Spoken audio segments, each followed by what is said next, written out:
अस्सलाम वालेकुम dear student. आज हम करेंगे एक्सरसाइज 3.3 का question number 5 to question number 13 and 17। क्योंकि हमने 14, 15, 16 ये स्टार्टिंग की जब स्टार्ट की थी हमने एक्सरसाइज 3.3 उसी में ये आपको होम असाइनमेंट दे दिया था क्योंकि वो प्रीवियस एक्सरसाइज से कनेक्टेड थे क्वेश्चन। ठीक है, तो इस लेक्चर को क्वेश्चन नंबर 5 से 13 और फिर 17 इसको मैंने 2 लेक्चर्स में स्प्लिट कर दिया है। बनाया एक ही था लेकिन बाद में मैंने इसको 2 में जो है ना स्प्लिट कर दिया है ताकि वो ज़्यादा लंबी प्रेजेंटेशन ना हो जाए। लेकिन कवर हमने इसको आज ही करना है एक्सरसाइज को, ठीक है, ताकि ईद से पहले आपकी ये हो जाए तो आप इसको फेयर रजिस्टर में कंप्लीट कर सको।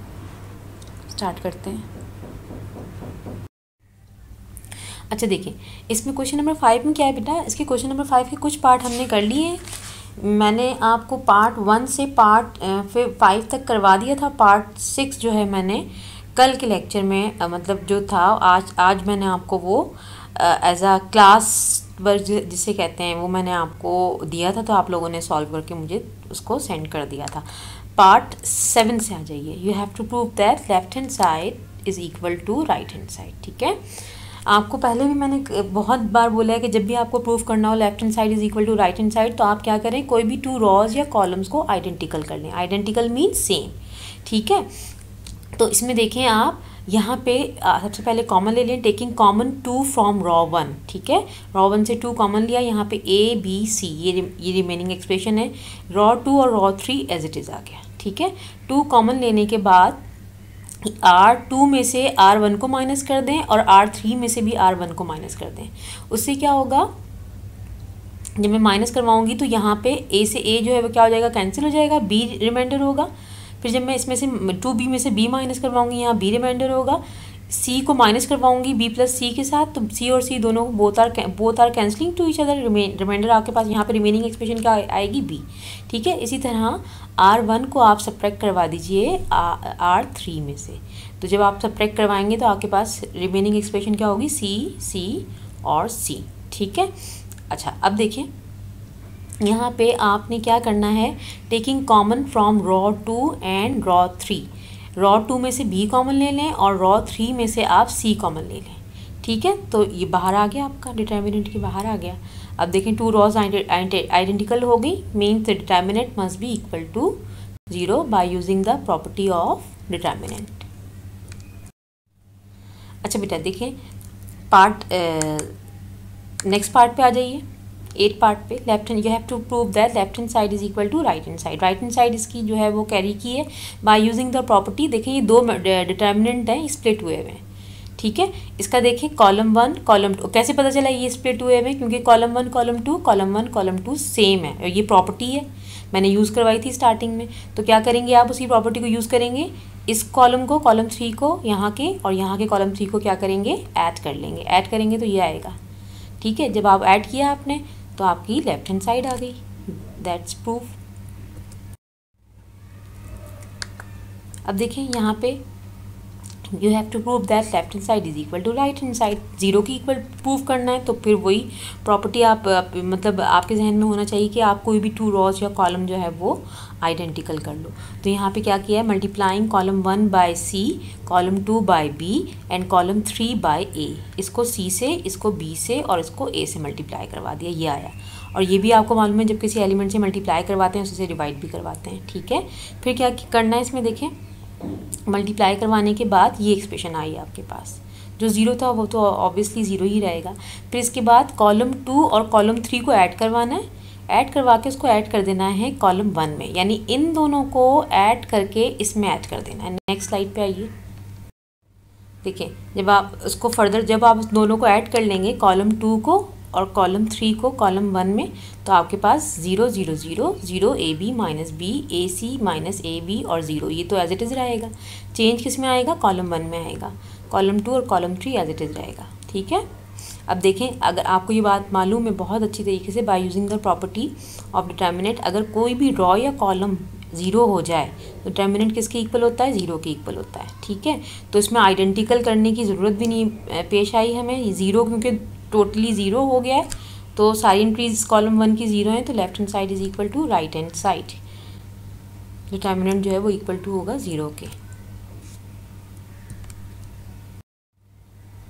इसमें देखो बेटा, इसमें क्या करना है आपको, x की वैल्यू फाइंड आउट करनी है। You have to find out the value of x। ये डिटर्मिनेंट है, ठीक है, आपको दिया हुआ है और किसकी इक्वल दिया हुआ है, -30 के, ठीक है। अच्छा अब देखें, इसको जो है वो आप एक्सपेंड करना आपको मैं सिखा चुकी हूँ, तो मेरे ख्याल में आपको अब तक तो समझ में आ गया होगा। इसको एक्सपेंड कर दें रॉ 1 से। रॉ 1 से जब एक्सपेंड करूँगी 3 एज इट इज़ आ गया, ये कॉलम छोड़ दें, ये रॉ छोड़ दें, 3 4 1 0, फिर प्लस माइनस, यहाँ क्या आ गया, 1 आ गया, फिर ये कॉलम छोड़ दें, ये रॉ छोड़ दें, रिमेनिंग एक्सप्रेशन क्या होगी, -1 4 x और 0, ये आ गया, प्लस का x एज इट इज़, ये कॉलम छोड़ दें, ये रॉ छोड़ दें, -1 3 x 1, ये आ गया इक्वल टू -30। अब इसको 2 क्रॉस 2 का एवेल्यूएट आप लोगों को अच्छी तरीके से करना आता है।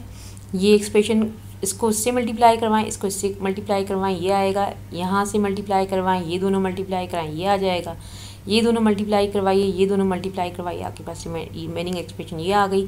इस होल को आप सॉल्व करवा दीजिए, 3 से मल्टीप्लाई करवा दें, यहाँ -1 से और यहाँ पे x से, तो आपके पास इक्वेशन कुछ इस तरीके से बन जाएगी, x² - x - 6। इसके फैक्टर्स बना लीजिए, फैक्टर्स बनाएंगे तो x की वैल्यू आपके पास 3 और -2 आ जाएगी। सेम पैटर्न पे क्वेश्चन नंबर 6 का पार्ट 2 और पार्ट 3 है। ये देखें, ये पार्ट 2 है इसका, ठीक है, पार्ट 2 है क्वेश्चन नंबर 6 का। इसको एक्सपेंड कर दिया है बाय रॉ 1। रॉ 1 से एक्सपेंड करके आपने क्या करना है, सीधा सीधा इसको सॉल्व कर लेना है, आपके पास फाइनल रिजल्ट आ जाएगा। सेम पैटर्न पे बेटा पार्ट 3 भी है। अब क्योंकि 3 क्रॉस 3 का डिटर्मिनेंट आपको सॉल्व करना आ गया है, तो ये भी आप इजीली सॉल्व कर सकते हैं, ख़ुद भी करके देखिएगा। और मैं अब होम असाइनमेंट इसलिए नहीं दे रही क्योंकि ये जितना भी आप स्लाइड्स में देख रहे हैं सब कुछ आपको फेयर रजिस्टर में ख़ुद करना है, समझ के अच्छे तरीके से, ठीक है। अच्छा भाई, अब आ जाइए आप क्वेश्चन नंबर 7 पे। अभी तक आपको 3 क्रॉस 3 के वैल्यूएट करना सिखाए थे। अब देखें ये इसकी कितनी रॉज है, 1 2 3 4, और कॉलम्स कितने, 1 2 3 4 क्रॉस 4 का डिटर्मिनेंट है ये। तो इसको जो है आपको सॉल्व करना है, ठीक है। अब देखें बेटा, इसकी नेक्स्ट स्लाइड में जो रॉ ऑपरेशन किया है वो क्या किया है, क्वेश्चन की रॉ 3 को, यानी क्वेश्चन का जो ओरिजिनल मतलब आपका जो क्वेश्चन है उसकी रॉ 3 को 3 से मल्टीप्लाई करवाया और सब्ट्रैक्ट करवा दिया किस में से, R1 में से। फिर रॉ 3 को 2 से मल्टीप्लाई करवाया और सब्ट्रैक्ट करवा दिया R2 में से। रॉ 3 को 4 से मल्टीप्लाई करवाया और सब्ट्रैक्ट करवा दिया R4 से। तो आपके पास ये कुछ इस तरीके से एक्सप्रेशन आ जाएगी। ये आपने खुद करके देखना है। यहाँ डायरेक्ट लिखा हुआ है ना, आप एग्जाम में भी डायरेक्ट लिख सकते हो, लेकिन यहाँ पे फिर मिस्टेक नहीं होनी चाहिए, ठीक है। अगर आपको लगता है मिस्टेक हो जाएगी तो आप परफॉर्म कर दें, उसमें परफॉर्म कर लें तो बेहतर रहेगा। उसके बाद कॉलम 1 से जो है वो उसको क्या किया, एक्सपेंड किया है। लेकिन जब मैं कॉलम 1 से एक्सपेंड करूँगी तो ये एलिमेंट तो 0 है, ठीक है, तो मैं इसके बाहर 0 लिखूँगी, फिर ये कॉलम ये रॉ छोड़ के फिर ये 3 एलिमेंट लिखूँगी, तो बाहर क्योंकि 0 होगा तो ये डिटर्मिनेंट तो ऑब्वियसली 0 आ जाएगा। फिर जब मैं ये 0 लूँगी तो ये रॉ छोड़ दूँगी और ये वाला कॉलम छोड़ दूँगी। रिमेनिंग एक्सप्रेशन 3 क्रॉस 3 की होंगी, लेकिन वो भी 0 हो जाएगा। सिर्फ मेरे पास क्या बचेगा, ये वाला एलिमेंट। तो आपको सारा कुछ लिखने की ज़रूरत नहीं है, आप चाहें तो ये लिख सकते हैं 0 -0 +1 फिर -0, इस तरह से आप करके लिख सकते हो। लेकिन 0 0 है क्योंकि, इसलिए डायरेक्ट ही किया है कॉलम 1 से। सिर्फ ये अंडरस्टूड है कि 1 है तो 1 के साथ जो एक्सप्रेशन होगी डिटर्मिनेंट वो सॉल्व होगा। तो क्या करेंगे आप, जब 1 पर आएंगे तो ये वाली रॉ छोड़ दें और ये कॉलम छोड़ दें, तो आपके पास क्या आएगा, -2 11 -8 1 6 -7 -7 10 14। 1 जिस रॉ कॉलम में लाई कर रहा है वो रॉ कॉलम छोड़ दें, ये रॉ छोड़ देंगे और कॉलम 1 छोड़ देंगे, तो आपके पास ये आ जाएगा, ठीक है। वैसे ये है क्या, ये A11 A12 A13 A14 A21 A22 A23 A24 A31, ठीक है। ये क्या है, A31 है या नहीं है, तो देखें यहाँ पे 1 + 3 आ गया। आप चाहें तो ये ना भी लिखेंगे फ़र्क नहीं पड़ेगा, आप 0 0 करके लिख दें इसको, 0 + -0 फिर 1, फिर इसको 3 क्रॉस 3 में एक्सपेंड करें। अब देखें 3 क्रॉस 3 में आ गया। 3 क्रॉस 3 का डिटर्मिनेंट आप सबको सॉल्व करना मैं सिखा चुकी हूँ, उसको अब आप उसी पैटर्न पे कर लेंगे, ठीक है।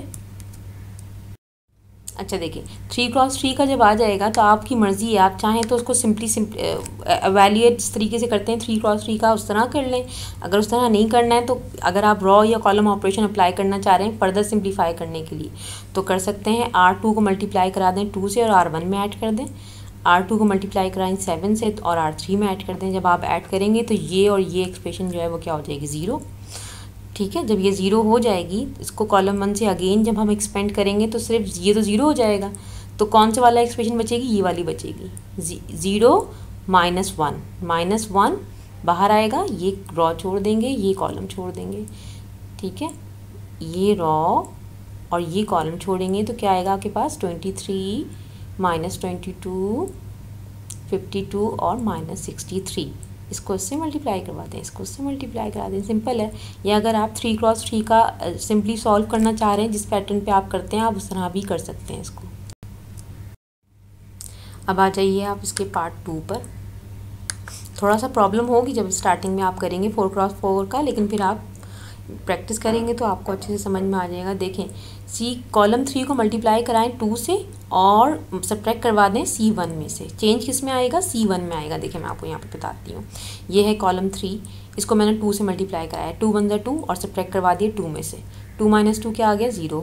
फिर 2 2 4, 4 - 4 कितना आ गया, 0। फिर 2 1 2, माइनस का 2 हो गया, माइनस माइनस क्या हो जाएगा, प्लस। यहाँ पे क्या आ जाएगा, 7 हो जाएगा। 5 + 2 7। ठीक है, इसको मल्टीप्लाई करवाइए 2 से, कितना हो जाएगा ये, 2 2 4।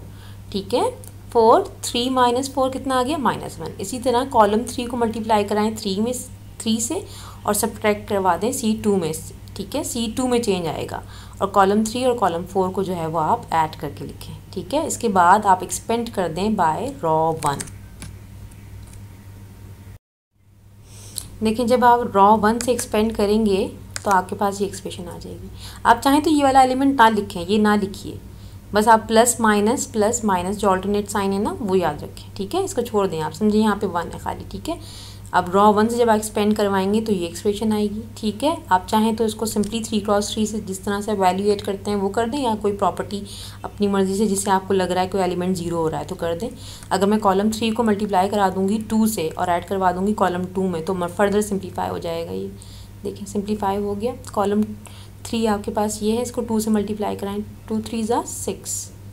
ठीक है, 6 और कॉलम 2 में ऐड करवाएं 6 प्लस माइनस का 6 और प्लस का 6 क्या हो जाएगा, 0। इसी तरह से इसको और इसको सॉल्व करवा के 2 से और कॉलम 2 में आप ऐड कर लीजिए 15 और माइनस का 13 आएगा। ठीक है, अब देखें यहाँ पे क्योंकि 2 एलिमेंट अंडर 0 है। ठीक है, जब मैं रॉ 1 से एक्सपेंड करवाऊँगी तो 0 लिखूँगी, फिर उसके जो एलिमेंट हैं 2x2 में वो आएंगे, लेकिन जब 0 से बाहर वो मल्टीप्लाई हो जाएंगे, पूरा डिटर्मिनेंट 0 हो जाएगा, फिर ये 0 आ जाएगा। फिर जब ये कॉलम ये रॉ छोड़ूंगी 7 5 -1 0 आएगा, लेकिन जब मैं इसको सॉल्व करूँगी तो वो भी 0 हो जाएगा, सिर्फ 3 बचेगा, इसलिए डायरेक्ट लिख दिया है। आप चाहें तो 0 - 0 + 3 ऐसे करके लिखें, 0 - 0 + 3। फिर ये वाला कॉलम और ये रॉ छोड़ेंगे तो 7 15 -1 और -13 आएगा। तो ये आपका आंसर आ गया। अब देखें बेटा, जिस तरह से स्टार्टिंग में आपको 3x3 का थोड़े से मुश्किल लगे होंगे तो अभी 4x4 के भी मुश्किल लग रहे होंगे, लेकिन 3 क्वेश्चन हैं इसके, ये आपको करने पड़ेंगे। इसमें क्या किया, कॉलम 4 को 3 से मल्टीप्लाई करवाया और ऐड करवा दिया कॉलम 1 में, उससे क्या होगा, ये 0 हो जाएगा। 3 1 3 -3 + 3 0 हो गया। 3 2 6 0 + 6 6 हो गया। 3 1 3 9 + 3 12 हो गया। 3 1 3 -3 और माइनस का 2 माइनस का 5 आ गया। इसी तरह 9 से मल्टीप्लाई करवाएं कॉलम 4 को। ठीक है, और फिर ऐड करवा दीजिए किसमें, कॉलम 2 में। और फिर इसके बाद क्या किया है, कॉलम 3 और कॉलम 1 2 3 में से कॉलम 4 को क्या किया है, माइनस कर दिया है। तो आपके पास ये एक्सप्रेशन आ जाएगी। देखें जब माइनस करूँगी मैं इसको, 1 - 1 क्या आ गया, 0। फिर -1 माइनस का 2 माइनस का 3, फिर माइनस का 1 माइनस का 1 माइनस का 2, फिर 1 और -1 और इन दोनों को आप सॉल्व करवाइए। माइनस माइनस प्लस हो गया, 1 + 1 कितना हो जाएगा, यहाँ पर क्या आ जाएगा, ये 2 है, सही है। अब आपने क्या करना है, उसको रॉ 1 से, क्योंकि रॉ 1 में क्या आ गया, 0 0 0 1, तो रॉ 1 से एक्सपेंड करवा दें आप उसको 3 क्रॉस 3 में। जब आप रॉ 1 से मल्टीप्लाई एक्सपेंड करवाएंगे तो क्या आएगा, 0 माइनस 0 प्लस 0 फिर माइनस का 1। ठीक है, तो आप ये ना लिखिए, -1 लिखिए सिंपली। ठीक है, एक्सपेंड करवाया तो -1 वाला एलिमेंट लिख दिया, -1 जहाँ पे लाई कर रहा है उस कॉलम और रॉ को छोड़ेंगे तो ये एक्सप्रेशन आपके पास आएगी। इसको आप मज़ीद आप 3 क्रॉस 3 का आप चाहें तो यहाँ प्रॉपर्टीज़ ना लगाएं, आज सिंपली इसको 3 क्रॉस 3 का मैं करवा चुकी हूँ सॉल्व, आप सिंपली इसको सॉल्व कर लीजिए। चाहें तो प्रॉपर्टीज़ लगा सकते हैं, चाहे तो इसको नॉर्मल तरीके से जिस तरह से एक्सपेंड करवाया है पहले मैंने सिखाया वैसे कर लीजिए, तब भी आपका आंसर वही आएगा, कोई डिफरेंसेस नहीं होंगे। ठीक है, इसमें देखिए बेटा, show that left hand side is equal to right hand side. ठीक है, अब क्योंकि 4 क्रॉस 4 का है तो पहले इसको आप सॉल्व कर लें। R1 में ऐड कर दें आप, ये R1 है, R1 में ऐड कर दें R2 को, R3 को, R4 को। तो देखिए 1 + 1 + 1 कितने हो जाएंगे, 3 को इसमें ऐड कर लें। तो ये क्या हो जाएगा, 1 + 1 2 और ये हो जाएगा x। तो ये कितना हो जाएगा, x + 2 और प्लस का यहाँ पे इसको ऐड कर दीजिए, यहाँ पे 1 है तो ये x + 3 हो जाएगा, यानी 1 + 1 और x। ठीक है, तो ये आ जाएगा आपके पास, चेंज किस में आएगा, R1 में। इसी तरह से आप ये वाला R2 एंड R3 जो भी है आपके पास, R4 को, तीनों को किस में ऐड करवा देंगे, रॉ 1 में। तो ये चेंजेस आ जाएंगे, आप करके देख लीजिए। इसको भी आप चाहें तो ऐड कर लें, 1 + 1 कितना हो गया, 2 + 1 कितना हो गया, 3 कितना हो जाएगा, ये 3 x + 3 x 3 + x एक ही बात है। ठीक है, ये आपके पास सेम वैल्यू आ गई है रॉ 1 में। देखिए रॉ 1 में आपके पास सेम वैल्यू आई, तो फिर हमने क्या किया, कॉमन ले लिया, taking common from R1 that is x + 3। ठीक है, ये कॉमन लिया, ये रिमेनिंग एक्सप्रेशन आई आपकी। अब आप देखें जब भी सेम पैटर्न पे 1 1 1 कहीं पे भी आपके पास आ जाए ना, रॉ में या कॉलम में, तो आप उसको इस तरीके से सॉल्व करें कि कॉलम, अगर कॉलम को आपने सिंप्लीफाई करना है या रॉ को सिंप्लीफाई करवाना है, 0 बनाना है, तो सबट्रैक्ट करवा दें, सिंपल है। क्या किया इसमें, कॉलम 2 को माइनस करवा, कॉलम 2 में से माइनस करवा दिया कॉलम 1 को, तो ये 0 हो जाएगा। इसी तरह कॉलम 3 में से भी कॉलम 1 को माइनस करवा दिया, कॉलम 4 में से भी कॉलम 1 को माइनस करवा दिया, तो ये तीनों एलिमेंट क्या हो गए, 0 हो गए। इसके बाद इसको एक्सपेंड कर दिया R1 से, तो जब आप R1 यानी रॉ 1 से एक्सपेंड करेंगे तो ये तो 0 हो गए, बाहर अगर 0 लिखूंगी भी तो वो 0 से मल्टीप्लाई होकर 0 ही आ जाएगा। तो हमारे पास क्या बचेगा, ये 1 बचेगा।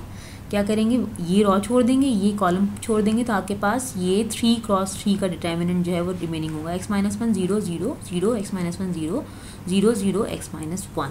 ठीक है, आप चाहें तो इसको सॉल्व अलग से इस तरह भी लिख सकते हैं, 1 - 0 1 और फिर आपने क्या करना है, इसको लिख देना है 1 के साथ, उसके साथ एलिमेंट है, बाद में 0 - 0 + 0 करके लिख सकते हैं, कोई इसमें मज़ाइका नहीं है।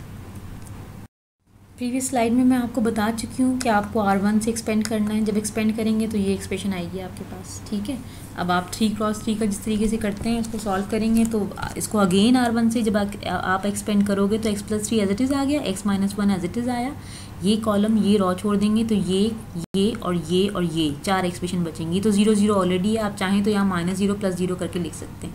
इन दोनों को सॉल्व करवा लें, इन दोनों को सॉल्व करवा लें, left hand side is equal to right hand side. Question number 9 पे आ जाइए। ये इजी लगेगा आपको, क्योंकि ट्रांसपोज लेना आपको आता है, डिटर्मिनेंट भी आपको सॉल्व करना आता है। आपको ये फाइंड आउट करना है A transpose determinant and A transpose A determinant. ठीक है, तो आपकी मर्ज़ी है, पहले ये एक्सप्रेशन फाइंड आउट करें या ये करें।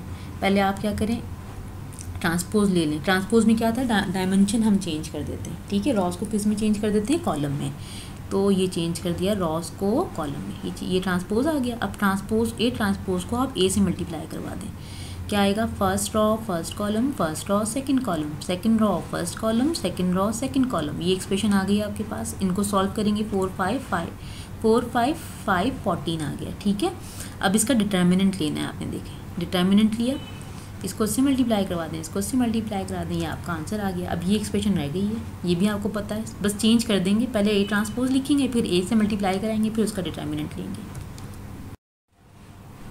देखिए यहाँ पे अब आपने क्या करना है, पहले A ट्रांसपोज लिख लेना है और उसके बाद A, first raw first column, first raw second column, first raw third column, second raw first column, second raw second column, second raw third column, third raw first column, third raw second column, third raw third column, ये आगे expression आपके पास। इनको solve करें और उसके बाद इसका determinant ले लीजिए। नेक्स्ट स्लाइड पे देखिए, सॉल्व करेंगे तो ये एक्सप्रेशन आएगी। डिटर्मिनेंट आपको 3×3 का सॉल्व करना आता है, एक्सपेंड कर दें इसको रॉ 1 से और सॉल्व कर लीजिए, आपका रिजल्ट आ जाएगा और यही आपका आंसर भी है। अच्छा, आपको लग रहा होगा मैं थोड़ा जल्दी जल्दी करवा रही हूँ। मैं जल्दी जल्दी इसलिए बोल रही हूँ कि स्लाइड्स ज़्यादा हैं और वो फिर जो है ना प्रेजेंटेशन लंबी हो जाती है ना। अगर आपको कोई प्रॉब्लम हो रही हो तो मुझसे डिस्कस कीजिएगा फिर इसको, और उसको फेयर रजिस्टर में करना है आप सब ने। ये देखिए बेटा, इसके पार्ट 2 पे आ जाइए। मल्टीप्लाई करवा दें दोनों को, first raw first column, first raw second column, first raw third column, first raw fourth column. इसी तरह इस रॉ को इस रॉ को इस रॉ को इसके साथ सॉल्व करवाएंगे तो ये आएगा। वैसे तो मैंने आपको प्रीवियस क्वेश्चंस में बताया है कि जब भी 4×4 का आप ऑर्डर का आ जाए डिटर्मिनेंट तो आप प्रॉपर्टीज़ लगा के उसको रिड्यूस कर लें, यानी किसी रॉ या कॉलम्स के कुछ एलिमेंट को आप ज़ीरो बना लें तो वो रिड्यूस हो जाता है 3×3 में, तो वो इजीली सॉल्व हो जाता है। लेकिन इसका ये मतलब हरगिज़ नहीं है कि 4×4 ऑर्डर के डिटर्मिनेंट को हम सॉल्व नहीं कर सकते, हम उसको सॉल्व कर सकते हैं। इसीलिए स्पेशली मैं इस वाले क्वेश्चन में, ये क्योंकि लेंदी भी है, 4×4 का है और प्रॉपर्टीज़ में प्रीवियस क्वेश्चन में अप्लाई करवा चुकी हूँ आपको 4×4 के डिटर्मिनेंट में, तो इसको मैं आपको 3×3 की तरह एवेल्यूएट करवा के दिखा रही हूँ, ठीक है, ताकि आपको आइडिया हो जाए और कि क्या डिफरेंस है दोनों में। प्रॉपर्टीज़ लगा के अप्लाई करके करते हैं सॉल्व तो क्या फ़र्क होता है इसमें, और डायरेक्ट करते हैं इस तरह से जो प्रोसीजर, तो क्या होता है, लेंदी हो जाता है, सॉल्व हो जाता है, आंसर भी सही है वही आता है लेकिन लेंदी हो जाता है। आप देखिए इसको, देखिए बेटा, रॉ 1 से एक्सपेंड करवाऊँगी। अब प्रीवियस क्वेश्चन में क्योंकि स्लाइड है 25 आएगा, फिर वो रॉ और कॉलम छोड़ देंगे, ये 3×3 का डिटर्मिनेंट आएगा। फिर क्या आएगा यहाँ पे -10, फिर 10 जिस रॉ और कॉलम में लाई कर रहा है वो रॉ और कॉलम छोड़ देंगे, 3×3 ऑर्डर का ये बनेगा, प्लस माइनस फिर क्या आएगा +7 जिस रॉ इन कॉलम में वो छोड़ देंगे, बाकी की 3 रॉज और कॉलम लिख लेंगे, फिर प्लस माइनस प्लस माइनस, यहाँ पे 18 आ गया। 18 जिस रॉ और कॉलम में है वो छोड़ के और बाकी के 3 एलिमेंट लिख लेंगे, तो ये 3×3 में आपका सॉल्व हो गया है, मतलब आ गया है। अब ये 3×3 में आ गया है, हम सबको इंडिविजुअल सॉल्व करेंगे, ठीक है। देखिए बेटा, अब 3×3 में आया है तो 3×3 में आपको पता है 25 बाहर है, उसको लिख देंगे, फिर उसको दोबारा अगेन रॉ 1 से एक्सपेंड करेंगे तो ये एक्सप्रेशन आएगी, तो डायरेक्ट मल्टीप्लाई करके लिखा है। फिर माइनस का 10, फिर अगेन उस 3×3 को डिटर्मिनेंट को सॉल्व करेंगे जिस तरह करते हैं तो ये आएगा। फिर नेक्स्ट वाले को करेंगे तो ये एक्सप्रेशन आएगी, फिर उससे बाद उसके नेक्स्ट को करेंगे तो ये आएगी, इसके नेक्स्ट को लास्ट वाले को करेंगे तो ये आएगी। सबको सॉल्व कर लें, 0 आ जाएगा। सॉल्व हो जाता है लेकिन इसमें मिस्टेक्स के चांसेस होते हैं, आपकी मर्ज़ी है, आप दोनों से सॉल्व कर सकते हैं, ठीक है। मैंने दोनों करवा दी हैं आपको, अब आपको जो ईजी लगे आप उससे कर लेना। देखिए इसमें कैलकुलेशन बहुत हो जाती हैं, ठीक है, तो it's up to you, it's your choice कि आपको किससे करना है, प्रॉपर्टीज़ लगा के उसको 3×3 में कन्वर्ट करना है या फिर जिस तरीके से आप 3×3 का सॉल्व करते हैं उस तरह से करना है, ठीक है।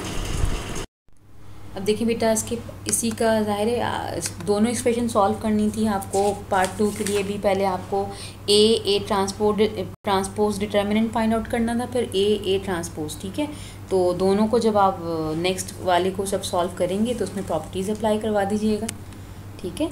तो देखिए इसका रिजल्ट क्या आता है, प्रॉपर्टीज़ अब आप वापस को खुद अप्लाई करोगे, ठीक है। देखिए ये प्रॉपर्टीज़ अप्लाई कर दी हैं, अब आप इसको देख के खुद सॉल्व कीजिएगा। इसमें प्रॉपर्टीज़ अप्लाई करके रखी हैं, उसको डायरेक्ट कर दिया, इसका रिज़ल्ट 45 आपका जो है वो आ रहा है। ये खुद करेंगे आप लोग। Question number 10, if A is a square matrix of order 3 then show that left hand side is equal to right hand side, ठीक है। तो उसके लिए ज़ाहिर है आपको कोई मैट्रिक्स गिवन तो है नहीं, तो खुद ही सपोज कर लें 3×3 का, A11 A12 A13 A21 A22 A23 A31 A22 A32 A33, ठीक है। और क्वेश्चन में क्योंकि लिखा हुआ है ऑर्डर 3 का आपने लेना है 3×3 का, तो इसलिए 3×3 का लिया। अगर 4×4 का कहते तो हम वही लेते, ठीक है। अब देखें आपके पास ये मैट्रिक्स A है, इसको आप K से मल्टीप्लाई करवा दें, किसी मतलब K कोई भी एलिमेंट है, कुछ भी हो सकता है, कांस्टेंट है, इसको इससे मल्टीप्लाई करवाएंगे तो देखें क्या आएगा। मैंने पहले भी बताया था जब मल्टीप्लाई करवाते हैं तो क्या आता है किसी कांस्टेंट से। नेक्स्ट स्लाइड में देखिए, देखिए जब इसमें आप के से मल्टीप्लाई कराएंगे इस एलिमेंट को, जब किसी भी डिटर्मिनेंट को आप किसी एलिमेंट से मल्टीप्लाई करवाते हैं तो वो हर एलिमेंट से मल्टीप्लाई होता है। ऐसा नहीं होता कि किसी एक से मल्टीप्लाई करवाते हैं, तो ये के सब एलिमेंट से मल्टीप्लाई हो जाएगा।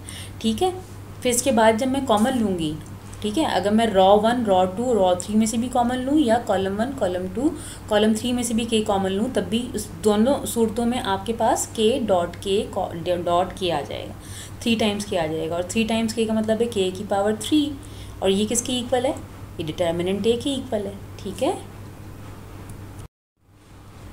Find the value of lambda if A and B are singular. Singular का मीनिंग क्या होते हैं, if the determinant of a matrix equal to 0 then that type of matrix is said to be singular. ठीक है, अगर determinant 0 आ जाता है तो वो सिंगुलर होते हैं। अब सिंगुलर है तो इसका मतलब है जो वैल्यू दी हुई है ए की, किसकी it must be equal to 0। इसको इक्वेट करेंगे 0 के बराबर, और 0 के इक्वेट करने के बाद हम इसको एवेल्यूएट कर लेंगे। 3 क्रॉस 3 का है तो रॉ 1 से एक्सपेंड कर लेंगे, 4 एज इट इज़, ये रॉ ये कॉलम छोड़ दें, इसको इससे मल्टीप्लाई करवाएं, 3 1 3 6 3 18 माइनस का 18 माइनस लैम्डा, ये कॉलम छोड़ दें ये रॉ छोड़ दें, 7 को 1 से मल्टीप्लाई कराएं, 6 को 2 से, ये आ जाएगा। ठीक है, फिर 3 आ जाएगा प्लस का, ये कॉलम छोड़ दें ये रॉ छोड़ दें, 7 3 21 2 3 6। ठीक है, इसको सॉल्व कर लें आप, किसके इक्वल है, ये 0 के इक्वल है। ठीक है, 0 के इक्वल है, 0 के बराबर आप इसको इक्वेट करवाइए और लैम्डा की वैल्यू आप फाइंड आउट कर लीजिए। सेम पैटर्न पे आपने इसका मैट्रिक्स भी सॉल्व करना है। आप चाहें तो इसको 0 के इक्वल करके और 4 क्रॉस 4 ऑर्डर का डिटर्मिनेंट जिस तरह से एवेल्यूएट होता है उस तरह कर सकते हैं, आपका आंसर आ जाएगा। चाहें तो आप प्रॉपर्टीज़ अप्लाई कर दें, आपकी मर्ज़ी है। वैसे मेरे ख्याल में आप इसको जिस तरीके से मैंने प्रीवियस क्वेश्चन में एवेल्यूएट करवाया ना 4 क्रॉस 4 का, उस तरह एक दफ़ा करके देखेंगे तो आपकी प्रैक्टिस हो जाएगी।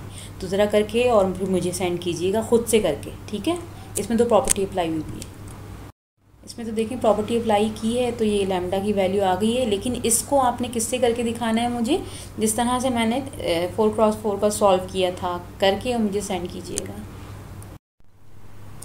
क्वेश्चन नंबर 12 पे आ जाइए।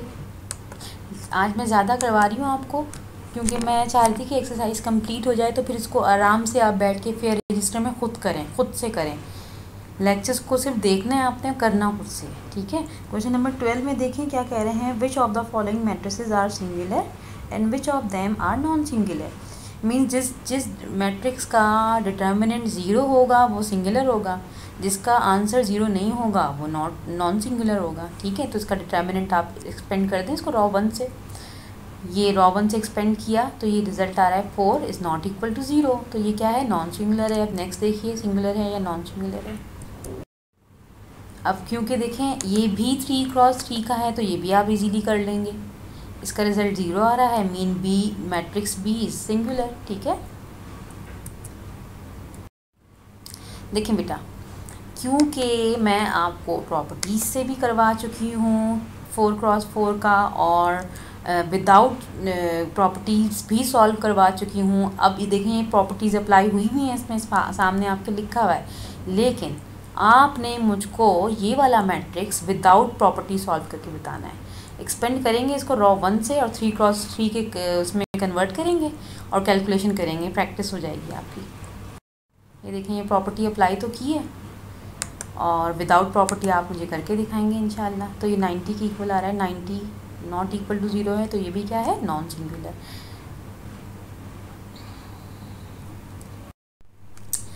थैंक यू बेटा। पहले मैं इसी स्लाइड को आगे बढ़ा रही थी कि क्वेश्चन नंबर 13 भी आपको करवा दूं, लेकिन मुझे लगा कि ये 13 भी अगर मैंने करवा दिया, क्योंकि उसमें इनवर्स फाइंड आउट करना है 3 क्रॉस 3 का है, तो वो मैं नेक्स्ट उन बाकी की जो स्लाइड्स हैं वो मैं नेक्स्ट लेक्चर में कर रही हूँ। ठीक है, तो यहाँ तक का ये हो गया, मतलब मैंने स्प्लिट कर दिया उसको लेक्चर को। अब ना पहले मैंने स्टार्टिंग में तो लिखा हुआ इंट्रोडक्शन दिया है, लेकिन दोनों लेक्चर में एक साथ ही आपको सेंड करूँगी। थैंक यू बेटा, जज़ाकल्लाह। इसकी सारे क्वेश्चन मैंने इसलिए किए हैं ताकि आप लोगों को प्रॉब्लम ना हो। आपने सिर्फ समझना है, फिर समझ के रजिस्टर में फेयर रजिस्टर में करना है, क्योंकि ईद वेकेशन आएंगी, उसमें ज़ाहिर है आपको और भी काम होंगे, तो कोशिश कीजिएगा। आपको ईद इंजॉय करनी होगी, तो मैं तो नहीं, मतलब मैं तो चाहूँगी आप ईद को इंजॉय करें अपनी, तो उससे पहले आप कोशिश कीजिएगा कि एक्सरसाइज 3.3 आप अपने फेयर रजिस्टर में कंप्लीट कर लें ईद से पहले ही, ठीक है। ईद है सैटरडे की, तो उससे पहले सैटरडे से पहले ही आप जो है वो 3.3 जो है फेयर रजिस्टर में कंप्लीट कर लीजिएगा। थैंक यू, अल्लाह हाफ़िज़।